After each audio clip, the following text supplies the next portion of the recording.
রেলগাড়ির কামরায় হঠাৎ দেখা। ভাবিনি সম্ভব হবে কোনোদিন। আগে ওকে বারবার দেখেছি লাল রঙের শাড়িতে, ডালিম ফুলের মতো রাঙা।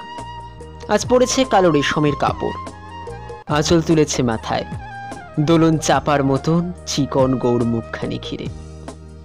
মনে হলো কালো রঙে একটা গভীর দূরত্ব ঘনিয়ে নিয়েছে নিজের চারদিকে, যে দূরত্ব সর্ষে খেতে শেষ সীমানায়, শালবনের নীলাঞ্জনে। থমকে গেল আমার সমস্ত মনটা। চেনা লোককে দেখলাম অচেনার গাম্ভীর্যে।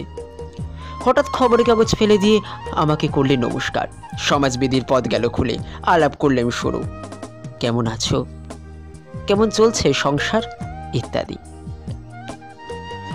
সে রইল জানলার বাইরের দিকে চেয়ে, যেন কাছের দিনে ছোঁয়াচ পার হওয়া চাহনিতে। দিলে অত্যন্ত ছোট দুটো একটা জবাব, কোনোটা বা দিলেই না।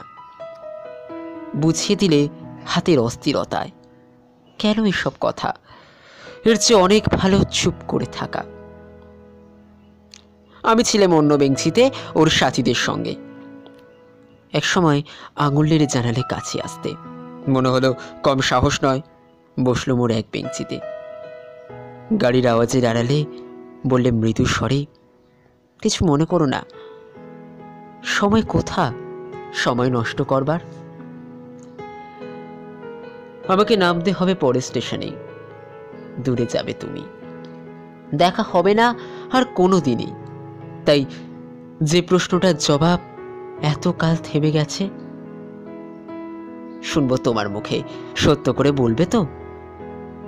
আমি বললাম, বলবো।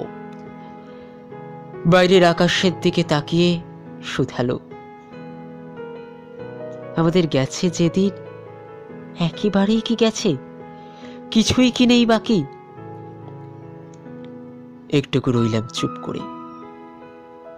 তারপর বললেন, রাতের সব তারাই আছে দিনের আলোর গভীরে। খটকা লাগলো, কি জানি বানিয়ে বললেন নাকি। ও বলল, থাক, এখন যাও ওদিকে। সবাই নেমে গেল পরের স্টেশনে। আমি চললাম একা।